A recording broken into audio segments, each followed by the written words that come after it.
The KivoTales studio presents The Secret My Grandpa Hid. It started when old Mr. Henderson passed away.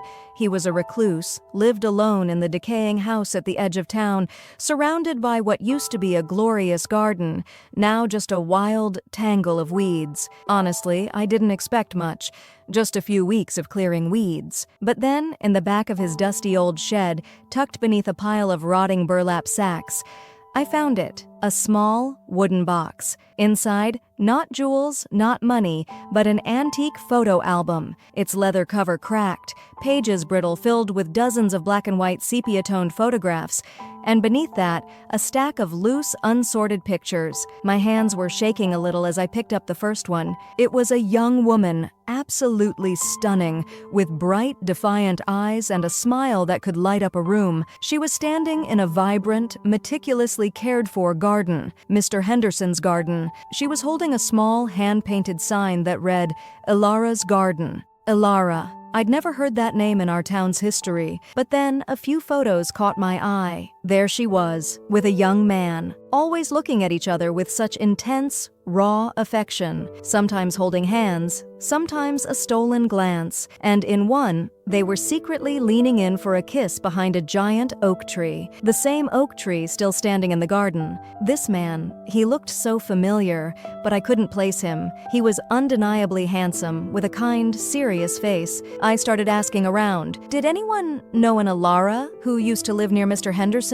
Blank stares. What about a young man who looked like this, to Mrs. Gable at the general store? Her eyes narrowed the moment she saw the picture. "Where did you get this?" Her voice was sharp. I mumbled about clearing out Mr. Henderson's place. She snatched the photo. "This is the mayor, Mayor Thompson, from before the war." Mayor Thompson? The town's revered namesake whose statue stood proudly in the square? "And who's the woman, Mrs. Gable?" She just stared at the picture, then at me. "Girl, some things are best left buried." She handed it back, her face suddenly pale, and walked away. I couldn't just leave it. I went to the town's historical archives, digging through old newspapers, birth records, marriage certificates. Nothing about an Ilara connected to Mayor Thompson. It was like she'd been systematically erased. But then, in an old ledger of property ownership, handwritten and almost illegible, I found her, Ilara Thorne. She owned the land where Mr. Henderson's house stood, and in one tiny, unreadable margin note, it simply said, "Deceased. Cause unknown." I went back to the photos, Ilara and Thomas. Ilara was visibly pregnant, tenderly holding her belly. Thomas, beside her, pure joy on their faces. They weren't just in love, they were building a family. But where was their child? Where was their life? I confronted Mrs. Gable again, this time with the photo of a pregnant Ilara and Thomas. Her composure finally broke. Tears welled in her eyes. They were in love, Sarah, truly in love. He was meant to marry her, but the town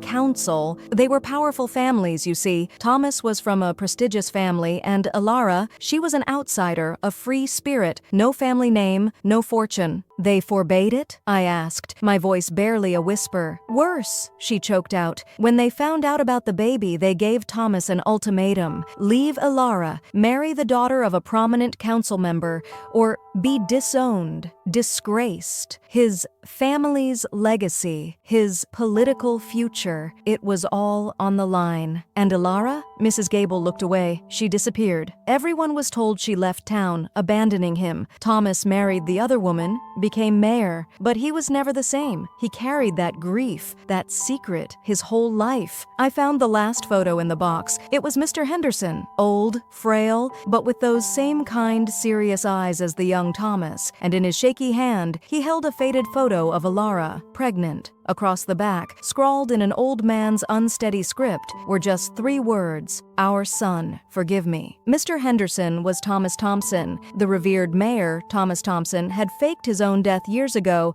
after his second wife passed. He had vanished, taken on a new identity, and lived as a recluse in the very house next to Ilara's old garden, tending it as a memorial, forever trapped by his past. He never left the garden because that was where Ilara was, where their love bloomed. But The baby, where was the baby? Mrs. Gable's eyes, still wet with tears, finally met mine. After Alara vanished, Thomas's family quietly adopted the baby. They gave him a new name, a new life. He grew up believing his parents had died. Everyone bought the story. He was a good man, a good citizen. He married into a respected family himself. She paused, then said, "He was your grandfather, Sarah. My grandfather, the man I knew and loved, who died thinking his parents were gone. He was the child of this tragic, forbidden love. Mr. Henderson, the recluse, my great-grandfather, had watched his own son grow up from afar, unable to claim him, unable to ever truly atone for his choice, spending his last years guarding the memory of Alara's garden. Now, the last photograph of Alara and Thomas embracing took on a new, gut-wrenching meaning. It was the last visible moment of their happiness before their lives were ripped apart. My heart broke for them, for the town that demanded conformity, and for the generations who lived with this hidden pain. I understood now why Mr. Henderson had been a recluse, why he never remarried, why he tended the desolate garden with a silent reverence. It was his penance, his eternal act of love for Alara and their lost life. He left the photos for someone to find, for the truth to finally surface, perhaps hoping for forgiveness from the family he abandoned and the son he never truly knew. That summer, I didn't just clear a garden. I uncovered a story of immense love and sacrifice, of a community's quiet cruelty, and a secret that shaped an entire town and my own family for generations. I replanted Alara's garden, restored the stone bench, the rose arch, and I shared the story gently with the town. Some were shocked, some angry, some deeply saddened, but many, like Mrs. Gable, found a form of release. It was as if decades of unspoken grief and shame finally had a voice. Now, Alara's garden stands restored, a tribute to a love that wouldn't be forgotten, and a reminder that history isn't always what the official records say. Sometimes the most important truths are found in faded photographs and the silent language of an overgrown garden. Thanks for listening. If you've ever uncovered a family secret, tell me in the comments below.